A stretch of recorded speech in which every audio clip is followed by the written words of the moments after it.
Parvulus.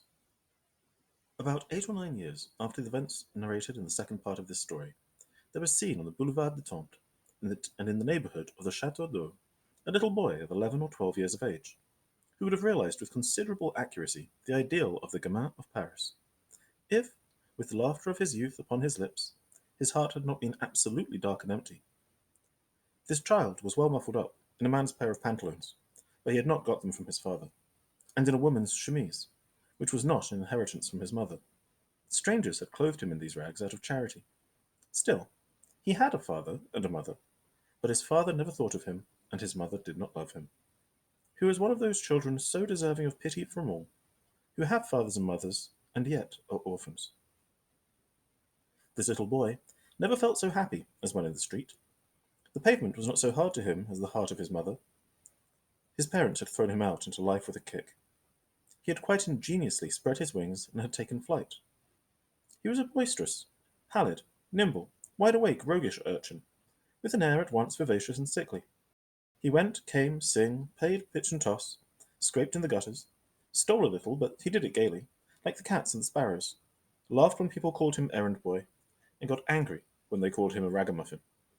He had no shelter, no food, no fire, no love, but he was light-hearted because he was free. When these poor creatures are men, the millstone of our social system almost always comes in contact with them, and grinds them. But while they are children, they escape because they are little. The smallest hole saves them. However, deserted as this lad was, it happened, sometimes, every 2 or 3 months, that he would say to himself, "Come, I'll go and see my mother."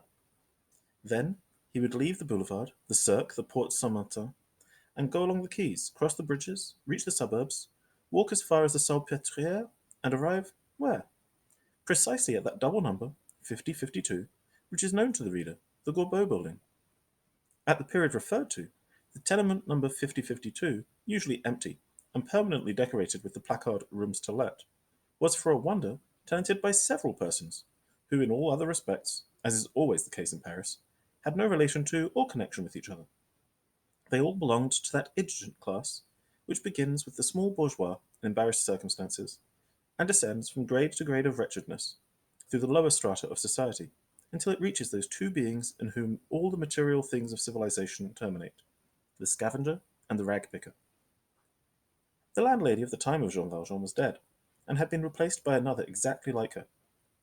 I do not remember what philosopher it was who said, "There is never any lack of old women."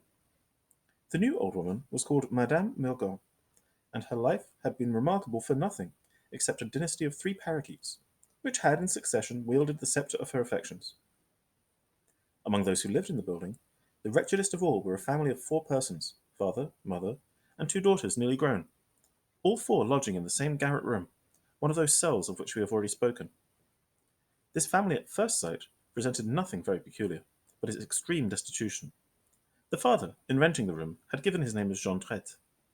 Some time after moving in, which had singly resembled, to borrow the memorable expression of the landlady, the entrance of nothing at all, this Jondrette said to the old woman, who, like her predecessor, was at the same time portress and swept the stairs, "Mother so-and-so, if anybody should come and ask for a Pole or an Italian or perhaps a Spaniard, that is for me." Now, this family was the family of our sprightly little barefooted urchin. When he came there, he found distress and, what is sadder still, no smile, and a cold hearthstone and cold hearts. When he came in, they would ask, "Where have you come from?" He would answer, "From the street." When he was going away, they would ask him, "Where are you going to?" He would answer, "Into the street." His mother would say to him, "What have you come here for?" The child lived, in this absence of affection, like those pale plants that spring up in cellars. He felt no suffering from this mode of existence, and bore no ill will to anybody. He did not know how a father and mother ought to be, but yet his mother loved his sisters. We have forgotten to say that on the Boulevard du Temple this boy went by the name of Little Gavroche. Why was his name Gavroche? Probably because his father's name was Jondrette. To break all links seems to be the instinct of some wretched families.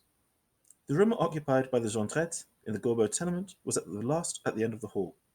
The adjoining cell was tenanted by a very poor young man who was called Monsieur Marius. Let us see who and what Monsieur Marius was. The Grand Bourgeois.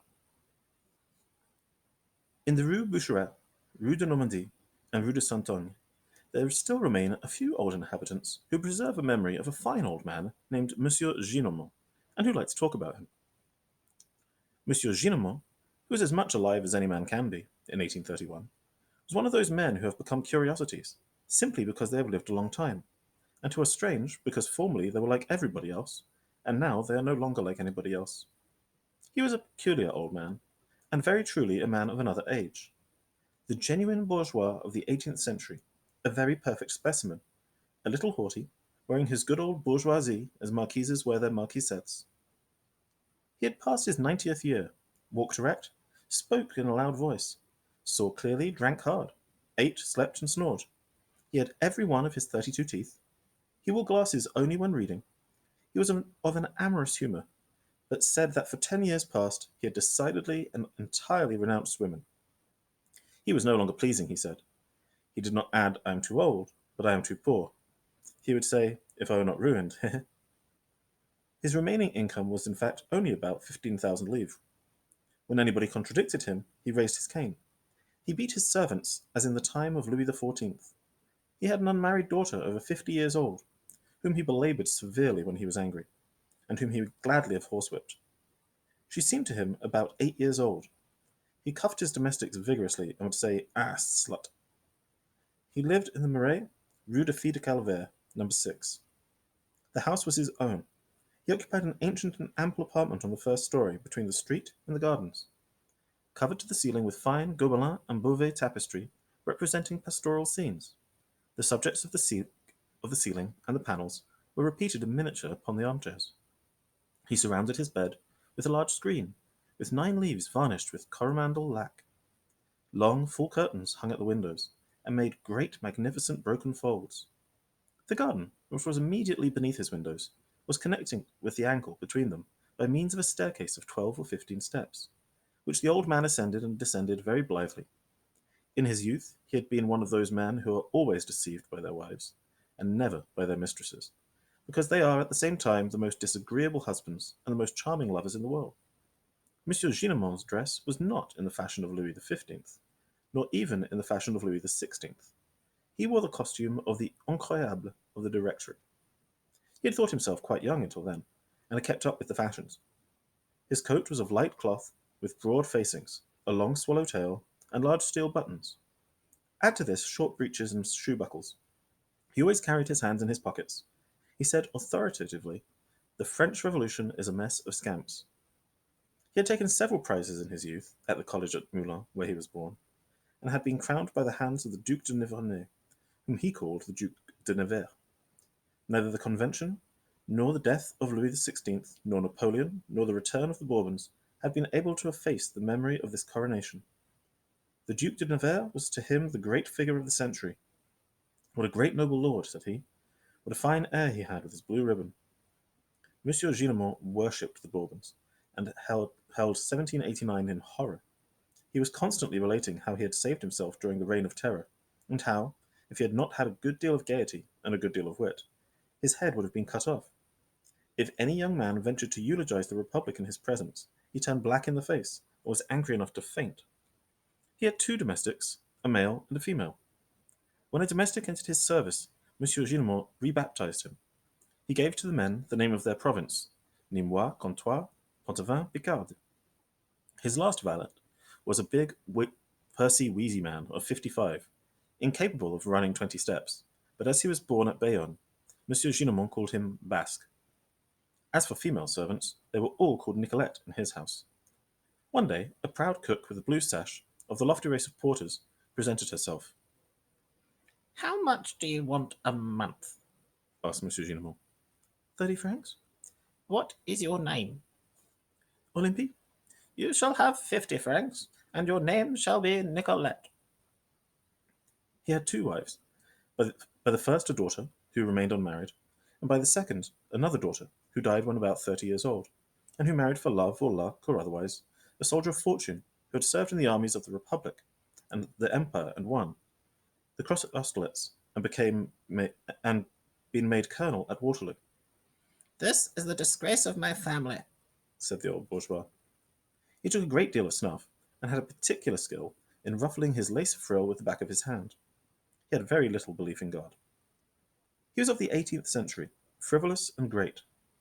In 1814, and in the early years of the Restoration, Monsieur Gillenormand, who was still young, he was only 74, had lived in the Faubourg Saint-Germain, Rue Servandoni, near Saint-Sulpice. He had retired to the Marais only upon retiring from society, after his 80 years were fully accomplished. As to the two daughters of Monsieur Gillenormand, we have just spoken of them. They were born 10 years apart. The younger had married the man of her dreams, but she was dead. The elder was not married. At the moment she makes her entry into the story which we are relating, she was an old piece of virtue, an incombustible prude, one of the sharpest noses and one of the most obtuse minds which could be discovered. A characteristic incident. Outside of the immediate family, nobody had ever known her first name. She was called Mademoiselle Gillenormand the elder. She was sad with an obscure sadness, of which she had not the secret herself. There was in her whole person the stupor of a life ended, but never commenced. She kept her father's house. Monsieur Gillenormand had his daughter with him, as we have seen Monsieur Bienvenu have his sister with him. These households of an old man and old maid are not rare, and always have the touching aspect of two feeblenesses leaning upon each other.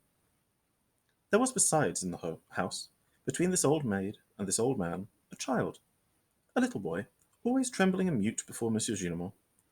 Monsieur Gillenormand never spoke to this child but with a stern voice, and sometimes with uplifted cane.